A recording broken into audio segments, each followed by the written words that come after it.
Hello and welcome to my channel. And today what I thought we would do is go over a couple of machine shop procedures, the way they did it in 1934 at the Henry Ford Machine Shop and Trade School. Machine shop procedures, 1934. Back then, they didn't have Bridgeports. Bridgeport didn't come out in 1938, and it was nothing like what we have now.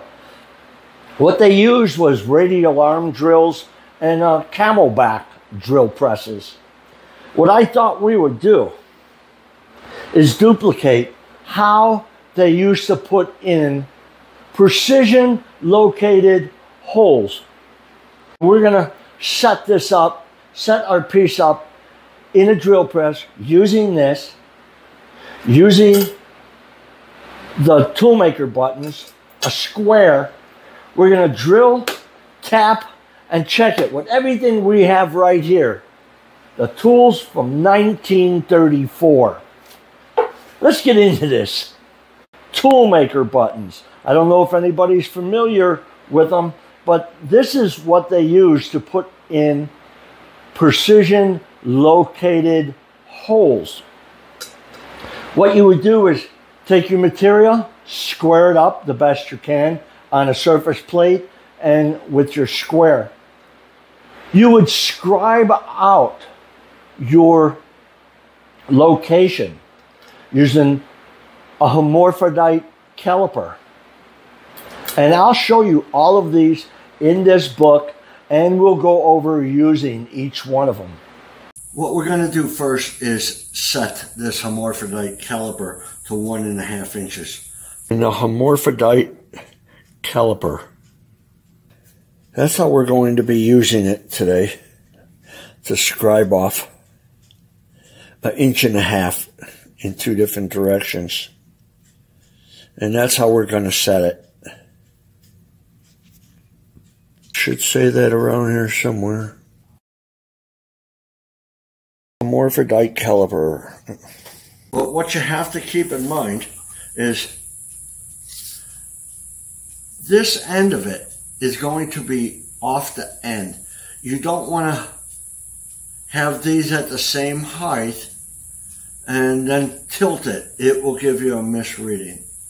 I'm going to put this on the edge of my surface plate. I'm going to use this toolmaker's clamp, is what they're referring to it as. The toolmaker's steel clamps. Right there.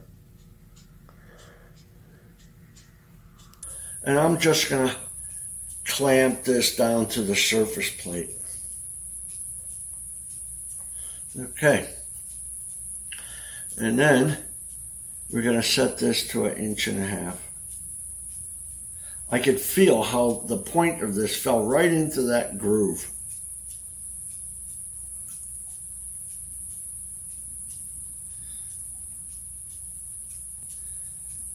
Yes, I can feel it.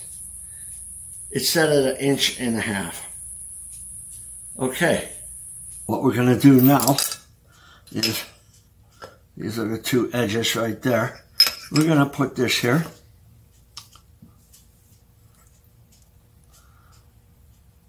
And we're going to scribe this.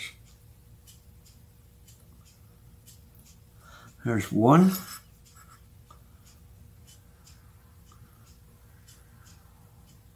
There's 2. All we have to do is eyeball this and drill and tap a 540. One of the things you have to keep in mind is the manufacturing processes back in 1934. It was a lot different than today.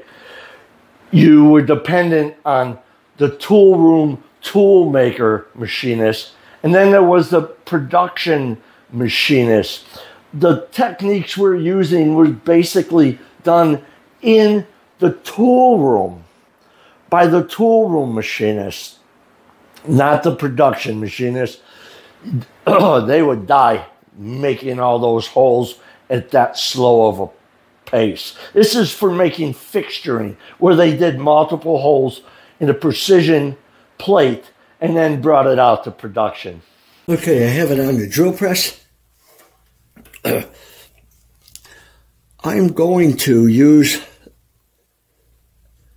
the flutes of the drill to line it up. I'm just going to keep bringing it up and back until it looks like the flutes are in line. This is really time consuming, but that's what they had. They used to do this a lot on the lathe on a plate. Did a lot of plate work.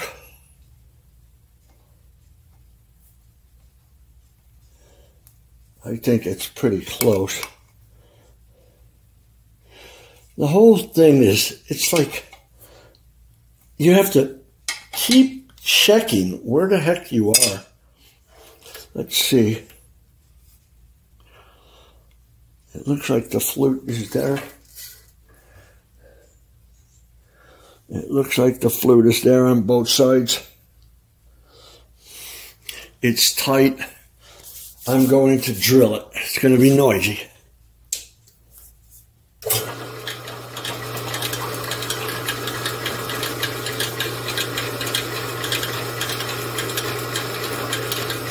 Looks like it's right on.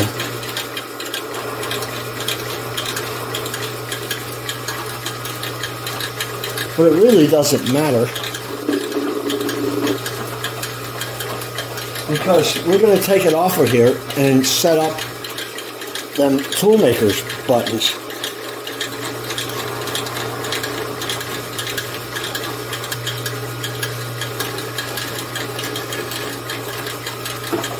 That looks like it's it. We're going to bring it back to the bench and set up those toolmaker buttons. Let's do that.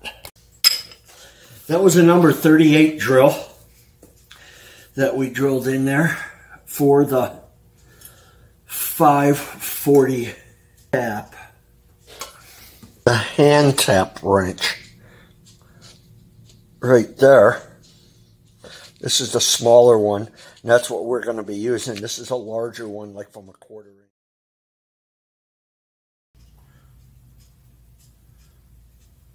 Little tapping oil.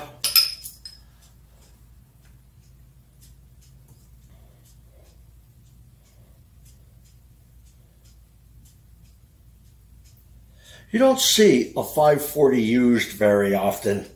I wonder why they chose that. Okay.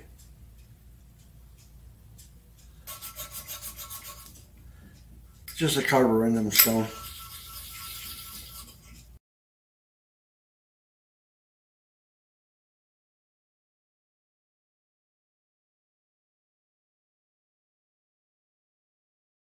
And our main tool, the tool maker's buttons. I'm going to show you how these things are used. And hopefully I can make them work like the old guys did.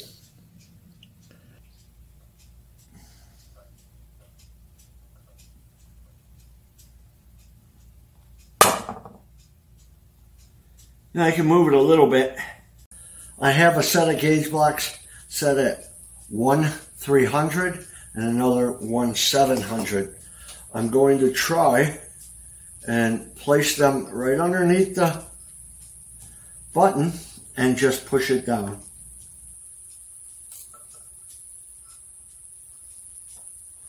And the same with the other side.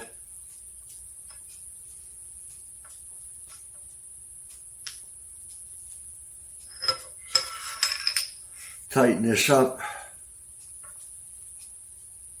And then I'll check it.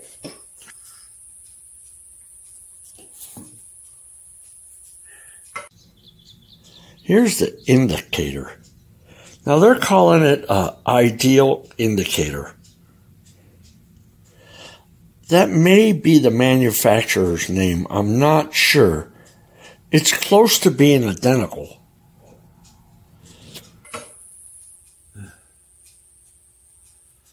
That's 0.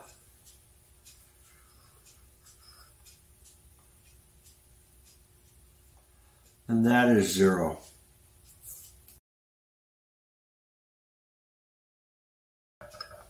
This has to be 0 also.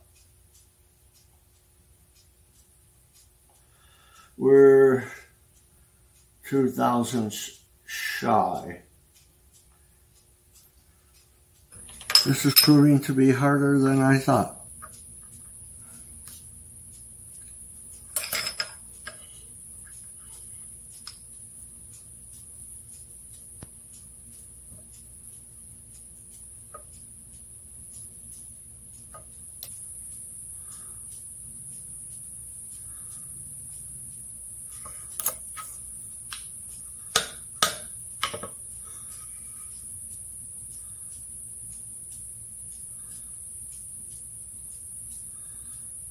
Zero.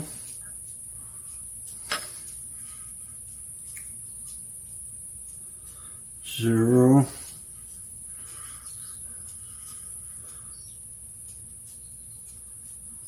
Zero. Holy cow, that was time consuming. But we had to do that to guarantee it was in the right locations before we put it in the drill press and put in our holes. Let's go do that.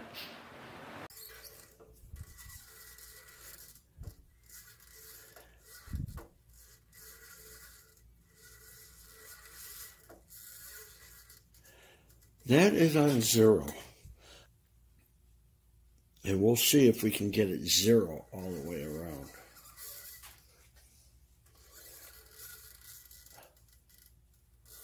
That is reading nothing.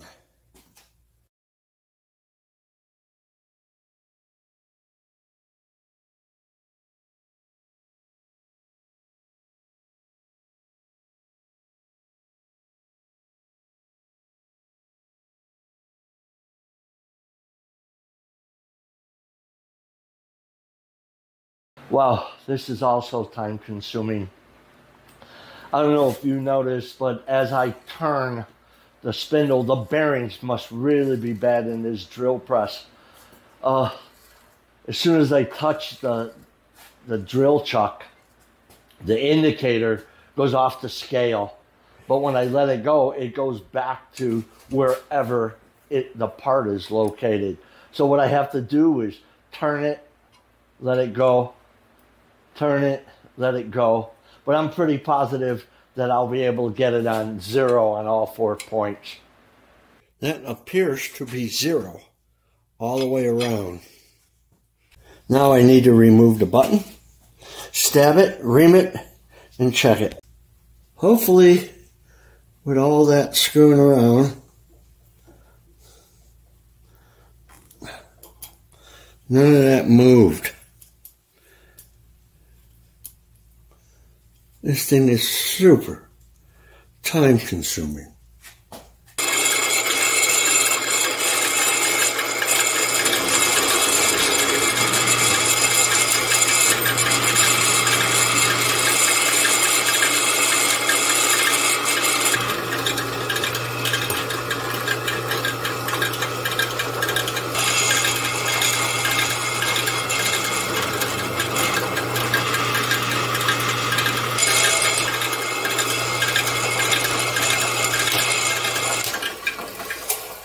Okay, let's take this out and check the results. I have to put together a stack of blocks. Let's see, 1 1/2 plus 1/8, 1 5/8.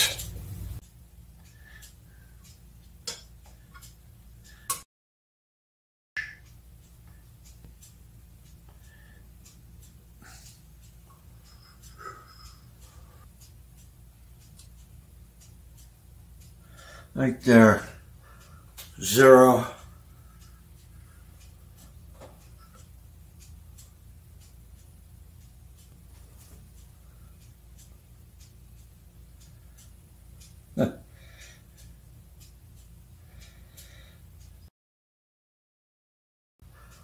0. Okay, we're going to use this depth mic. It's a Brown & Sharp. The patent date is January 11th, 1898, but I know it's accurate. It snaps down into half-inch increments. Starts out as a half-inch. First one is an inch, then a half-inch.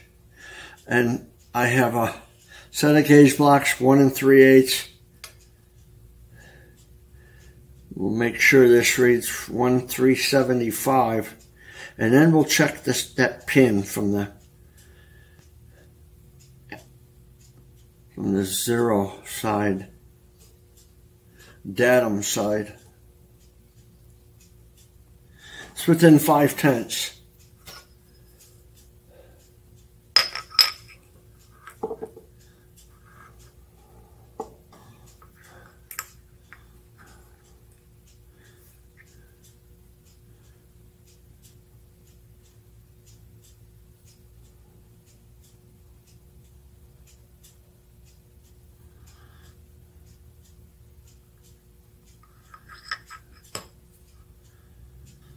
$3.75.